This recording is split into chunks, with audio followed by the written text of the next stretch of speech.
let's talk about something we've all felt, that deep, burning frustration when your Wi-Fi just gives up on you. In this explainer, we're going to get to the bottom of why that happens in apartments, and more importantly, we're going to lay out the battle plan for how you can actually fix it for good. Now, this is the very first part of a deep dive 10-part series, and it's all based on an amazing tutorial from the pros over at RFI Detectives. This is really for those of you who are technically savvy. We're going to skip the basics like did you try turning it off and on again, and get right into understanding the why so you can apply a real solution. I mean, you know this feeling, right? You are right in the middle of a super important meeting, or maybe you're finally catching up with family, and boom, the screen just freezes solid. The audio gets all robotic and choppy. It is absolutely maddening, and it feels so random. But here's the thing, it's not random at all. And that leads to the first thing you really need to get. If this is your life, you are so not alone. This is pretty much the default experience of living in an apartment or any multi-unit building. Those slow speeds and dropped connections, they're just symptoms of a much, much bigger problem. So yeah, the frozen video calls are what you see, but behind the curtain, a lot more is going on. You've got higher latency, that's that annoying lag in everything you do. You get lower throughput, which just means you're not getting the internet speeds you're paying for. Your devices are doing constant retransmissions, basically shouting the same data over and over again because it gets lost in all the noise.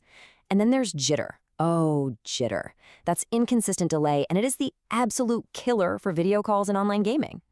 All of these things, all these symptoms, they all point back to one single fundamental root cause. So what is it? What's actually happening in the air all around you? Honestly, the best way to think about it is this. It's like everyone is shouting at the same time. That's it. That's the root cause of pretty much every Wi-Fi headache you have in a packed apartment building. The technical name for this chaos is co-channel interference. And it is exactly what it sounds like. You've got your Wi-Fi router, plus the router from your neighbor upstairs, the one downstairs, the ones on either side of you, and they are all trying to scream on the same handful of radio channels at the exact same moment. Just think about how different this is. If you're in a single-family house, your router has the whole place to itself. It's performing at its peak.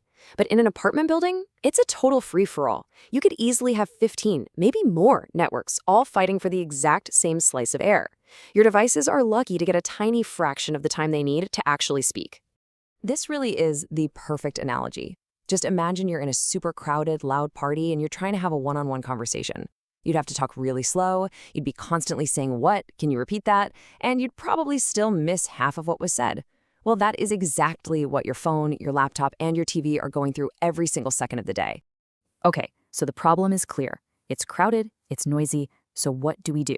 How do we even begin to fight back? This brings us to what is, without a doubt, the single most important thing we're going to cover today. We call it the detective's golden rule. This is the method.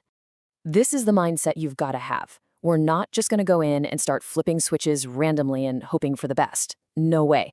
It's about being methodical.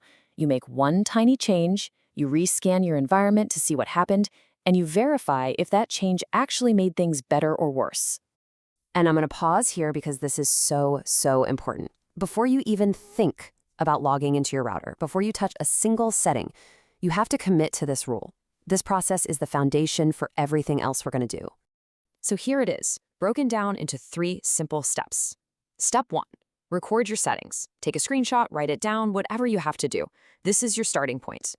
Step 2, make one and only one change at a time. Maybe you change the channel from auto to 1. That's it, nothing else. Then, step 3, test the impact. Run a speed test, hop on a video call. Did it get better, worse, or did nothing change? So, why is this one change thing so crucial? Well, think about it. If you change your channel and your channel width and your power level all at once, and suddenly things get better, great, but what actually fixed it? Was it one of them? All of them working together? You have literally no idea. You're just guessing, and you haven't learned a thing. And that first step, recording your settings, that's your safety net. That's your undo button. Because trust me, sometimes you'll make a change and your Wi-Fi will get a whole lot worse.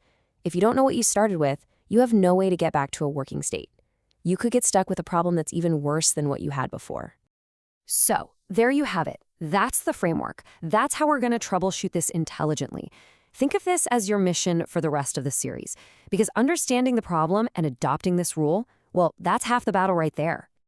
So where are we going from here? Well, in the next few parts, we're going to put this golden rule into action. We'll use some free apps to literally see all that shouting we've been talking about. We'll figure out how to pick the quietest channels. We'll learn how to properly place your router, and even why turning the power down can sometimes be the best move. Oh, and we're definitely going to bust the myth that a signal booster is your magic solution. The biggest thing I want you to take away today is this. A methodical process is always going to be random guessing. So the question is, now that you get the problem and you have the rulebook, are you ready to stop guessing and actually start solving? We'll see you in part 2 to get started.